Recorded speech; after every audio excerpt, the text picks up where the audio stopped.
a brick. Let me build. What are you waiting for? Yeah, give me a brick. Let me build. What are you waiting for? Someone on Fair too. It's your boy Brim. Just figured it's so one more Fair too. I hope he's ready for us. Let me build. What are you waiting for? Yeah, give me a brick. Let me build. What are you waiting for? Yeah. Big city lights. Everybody tryna get some. They won't get you none. They won't get you none. Big city. It's your boy Brim, head up. Welcome to Lifestyle Training Special Edition. And today I have a very special guest, MUZI. MUZI, brother, how you doing? Okay, fine. First and foremost, bro, I just wanted to know. You come out with the band, bro. For those people who don't know who's your name. MUZI wake Mazibuko. Yeah, so yeah, MUZI is my real name. So where you come from? Like, where you based? I'm from Empangeni, currently based in Johannesburg. Oh, okay. And what made you start music, bro? Like, where do you all start the journey? I've always been like very musical as a kid. We used to like bang on like school desks to make beats and stuff. So yeah. So then, but I was just making it, but I didn't know what to like. I wanted to do it as a professional thing. It was just me expressing myself. So yeah, I started off very young, and then started making beats when I was like 13, and started writing lyrics actually before making beats. Writing lyrics, I was like probably 11, and then yeah, it's just been like continuing from there. Made beats, didn't play them for like anyone for like years, and then professionally started the whole music thing. Was it 2012? Yeah, 2012. I think I started doing it properly, and then yeah. Oh man, hey, I'm very proud of you, man. Like I've seen the work you've been doing, and I just want to know that since you've been doing a lot of talks and you've been going around the world, like what is it that you have learned, and what is it that you gained from that, like from the whole experience? Well, I think primarily it's like your mind sort of opens up to the world, and like you're not thinking in a sort of provincial way. But other than that, also like you get like inspired a lot by like other cultures and other people from other cultures, and other musicians. But like most importantly, it's like you learn what you're doing is also different, and what you're doing is also important and part of the bigger conversation of music, right? Where if you make African-inspired music that I do, like that, it brings about a conversation in other areas, and that has helped me tremendously. That's amazing. That's actually true what you say, man. Last night was crazy, man. It was very magical. Can you just speak more about that album? What is about? What inspired you to actually do it?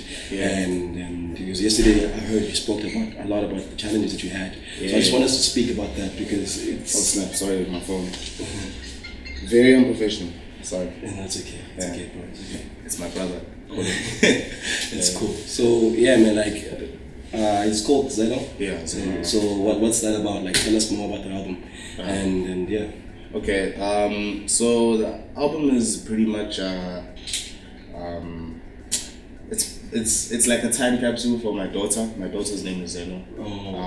So the album is like me. I kept on like thinking about her when she was like when she's older, and what she'd like say about me with her friends, and if she was like, because obviously she'll go through her own problems and stuff. So hopefully that album can help guide her in some ways. Yeah. So it was just like pretty much that very much inspired by her, and but also on my side, it's a very honest album. Very much like I went through some very challenging times this year, and that's how I healed, and hopefully it heals someone else. No, that's actually great, man. That album is a masterpiece. I think that's one of the biggest. Because I had a chat with one of your managers, and they're like, "This is better than anything else." I was like, "Are you for real?" And then I heard it last night, and I really have to say it's futuristic. And definitely, I'm sure that your daughter will actually appreciate that. Like what's next for you? Because yesterday we had a chat, you and I, and you spoke about a lot of things, especially you collaborating with Chris Martin. And like, tell us, how was that experience and how did that actually come about? I met Chris Martin last year when he was coming for the Global Citizen thing, but we never really got time to connect. And then I was playing Afropunk Paris, and he waited for me after my set, and I think I even put it up on my Instagram. Then he was like that's one of the best things he's ever seen, and I was like, whoa, okay, that's crazy, you know, because especially since I'm such a big fan of Coldplay. Like, I remember the first song I heard, like it was Clocks, man. It was Clocks. This is like a long time ago, and Kurt Angle came or used to use it when he was coming out, and it was like WWE, and then I heard it there the first time. And so like it's people that you listen to for such a long time in your life, and listening to Coldplay also like taught me a lot about like songwriting. And then years later he loves what I'm doing. So that has come across in a very organic way. And then for me with like future plans, I guess like making merchandise, doing vinyls for the album, and touring, you know, like doing something more in South Africa, because I feel like there's no tour circuit here. So maybe if we can try to create and go to some places that people don't usually go to, maybe we can sort of like start that conversation.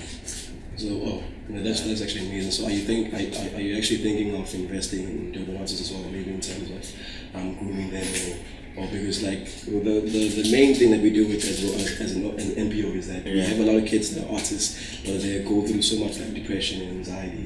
And so like we like as a person that is established and was doing big things. That sounds weird to me, but anyway.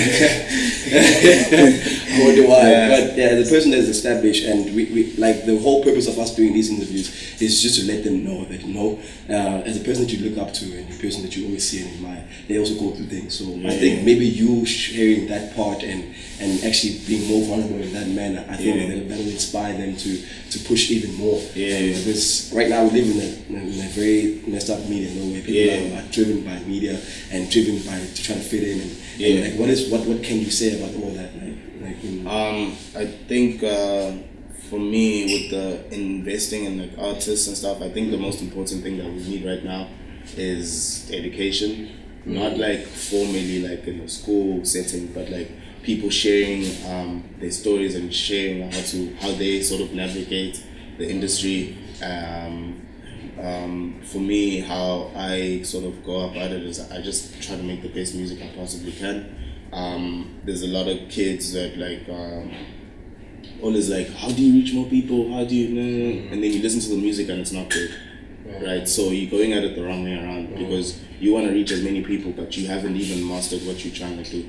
So your product is still not finished, you know? So I think that's like one of the main things really is like a sort of like a quality control thing within the industry of like things need to be good before you go to the like it's like chicken before egg sort of thing.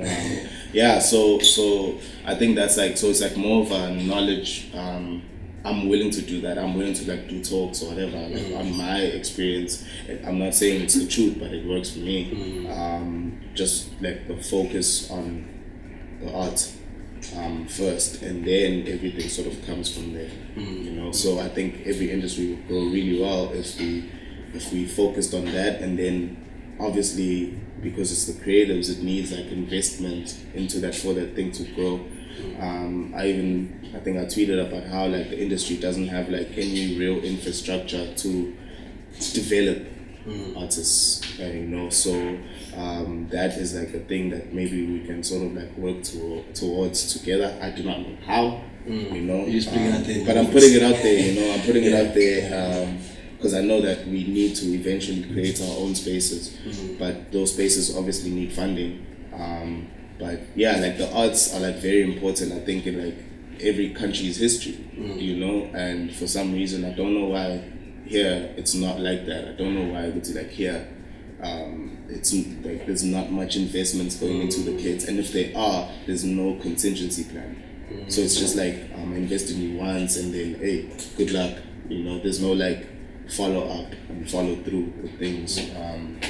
So and I like, just to say what you're saying, and I think it's because of the people that are actually influencers, that they're not taking the time to like come together and do this initiative. Because everyone is on their own basically. So, and which is the biggest problem that we face in Durban and everywhere. Yeah, and I think and even that, like, it's understandable, because that's why I said it was weird when you said like I'm accomplished or whatnot, because it's understandable why people tend to like look out for themselves, because most of the things that you see, it's not like the whole truth anyways, right? So you find that like a lot of people are still trying to get themselves onto a certain place before they can help anyone, because it's like you can't give people what you don't have, right? So there's also that thing. It's like someone can look at me and be like, MUZI, I need a deal.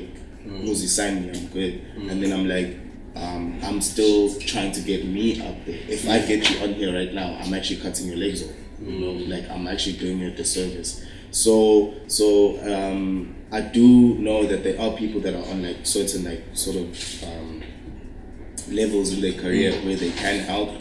I do not know why they don't. Maybe they do and they just don't talk about it, you know. But for the most part, like everyone is just trying to get to a place where they can help, because the worst thing you can do is try help where you can't.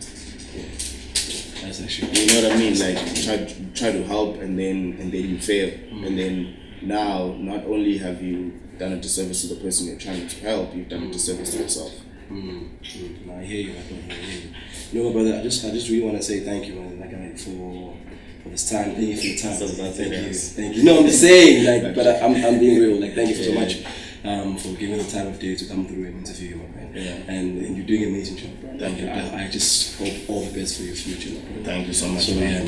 Guys, and all the best for you with the organization as well. Thank you so much, man. Thank you so much. Yeah, guys, here you have it. It's my bro, MUZI, Brim, and we out. Peace.